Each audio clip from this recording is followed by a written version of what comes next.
Yesterday, I was discussed about a gram equivalent weight. Today, again, I will discuss what is difference between number of moles and what is difference between number of gram equivalent. तो बहुत simple है, आपको दिमाग में number of moles का concept रखना है. Number of moles क्या होते हैं? Number of moles is equal to the mass upon molecular weight, और equivalent number of gram equivalent is related to number of moles. जैसे नंबर ऑफ मोल्स में mass upon molecular weight होता है, similarly number of gram equivalent में क्या होगा? Mass upon equivalent weight. तो equivalent के टर्म में नंबर ऑफ ग्राम इक्विवेलेंट निकालेंगे और मॉलिक्यूलर वेट के टर्म में हम नंबर ऑफ मोल्स डिफाइन करते हैं. Is it clear?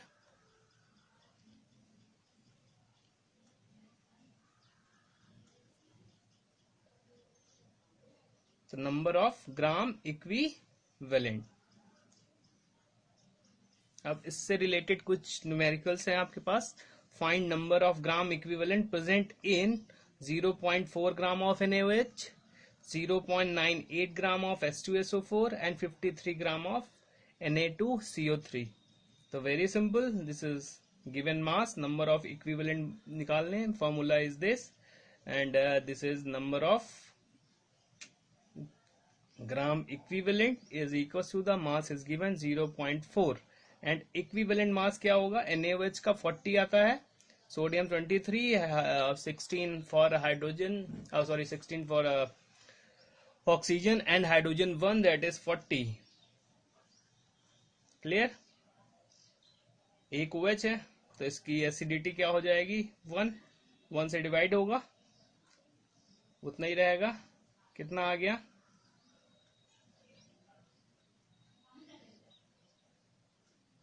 4. 1/10, not 1/10.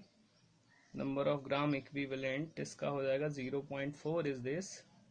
Point हटा दिया, 0 बढ़ जाएगा.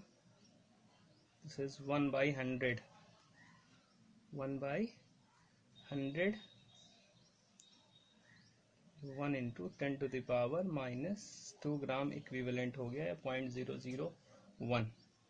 सिमिलरली 9 8 है, तो नंबर ऑफ ग्राम इक्विवेलेंट कितने हो जाएंगे? 0.98 अपॉन 98.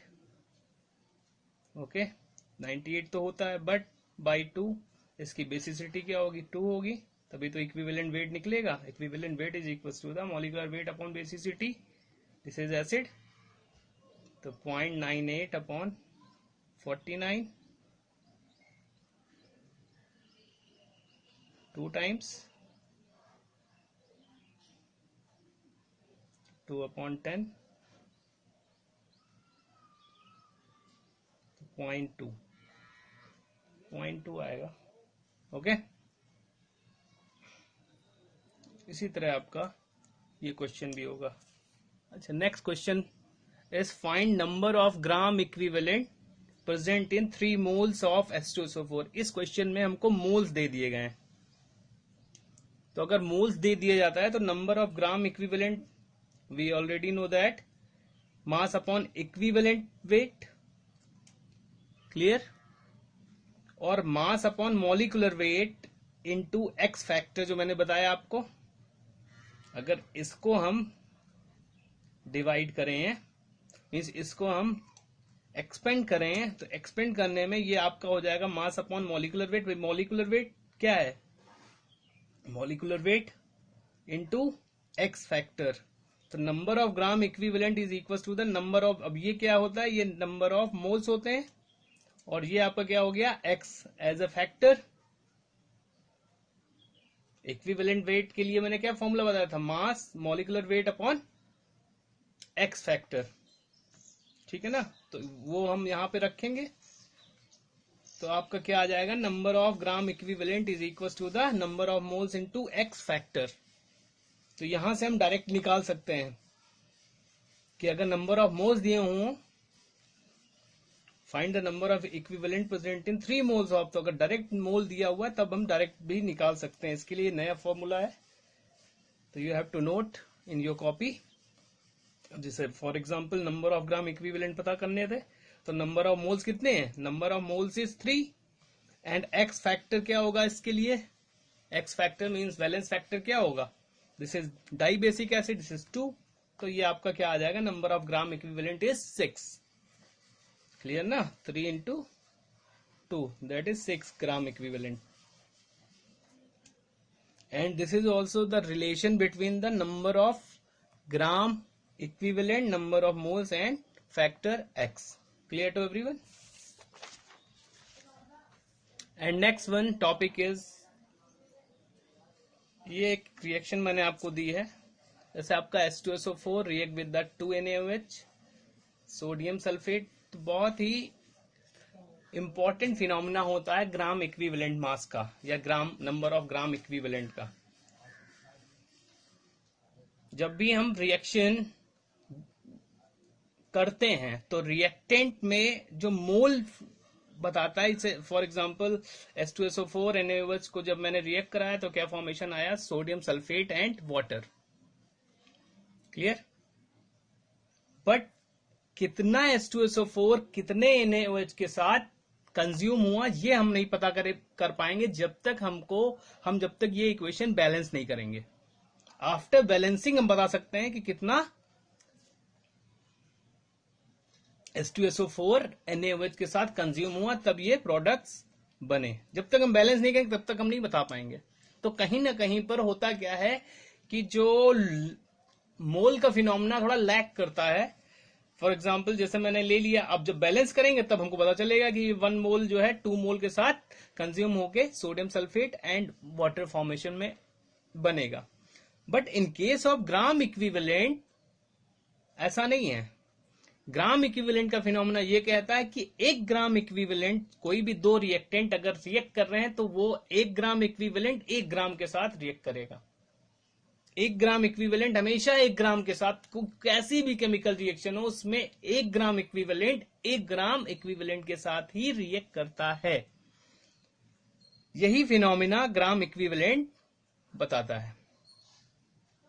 क्लियर? फॉर एग्जाम्पल जैसे आपका H2SO4 था, NaOH था, तो यहां पर एक्स फैक्टर क्या है, एक्स फैक्टर यहां पर 2 है क्योंकि यहां 2 NaOH है। यहां पर एक्स फैक्टर क्या है, 2 है क्योंकि ये डाई बेसिक एसिड है।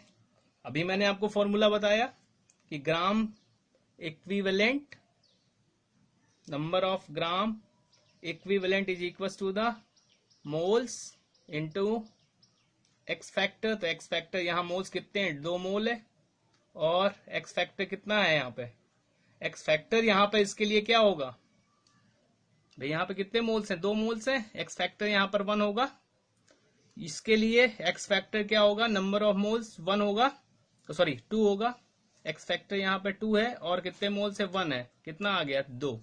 तो 2 ग्राम नंबर ऑफ इक्विवेलेंट कितने हो गए, 2 gram equivalent, react with 2 gram equivalent. Similarly another equation, sodium chloride अगर नाइट्रिक एसिड के साथ रिएक्ट करेगा then it will form HCl and sodium nitrate. तो यहां पर भी रिएक्टेंट जो रिएक्ट कर रहे हैं वो क्या है, this is the monobasic acid means 1 gram equivalent and this is the means x factor, mole 1 है। इसी तरह आपका sodium chloride, number of positive ion that is 1, तो 1 ग्राम इक्विवेलेंट 1 ग्राम, ये तो चलिए 1 ग्राम ही है यहाँ पे, both are same mole. In case of phosphoric acid and NaOH, तो अब यहां पर तो 3 मोल NaOH के फॉस्फोरिक एसिड के 1 मोल के साथ कंज्यूम होंगे तब ये फॉर्मेशन होगा। बट कितने ग्राम इक्विवेलेंट के साथ कंज्यूम होगा तब ये फॉर्मेशन होगा। अगर इन टर्म्स हम बात करें नंबर ऑफ ग्राम इक्विवेलेंट का, तो number of gram equivalent 1 mole and this is the x factor 3, तो 3 ग्राम इक्विवेलेंट हो गया। This is 3 mole and x factor of NaOH is 1, that is 3 ग्राम। तो ये देखिए फिर से वही चीज हुई, 3 gram equivalent, 3 gram means 1 gram equivalent. हमेशा किसी भी केमिकल रिएक्शन में 1 ग्राम इक्विवेलेंट, हमेशा 1 ग्राम इक्विवेलेंट के साथ ही रिएक्ट करता है तब आपका प्रोडक्ट बनता है। तो ये एक स्पेशल फिनोमिना है, ये एक स्पेशल चीज है ग्राम इक्विवेलेंट की। कैसा भी केमिकल रिएक्शन होगा उसमें सेम नंबर ऑफ इक्विवेलेंट आपस में रिएक्ट होंगे। Clear to everyone?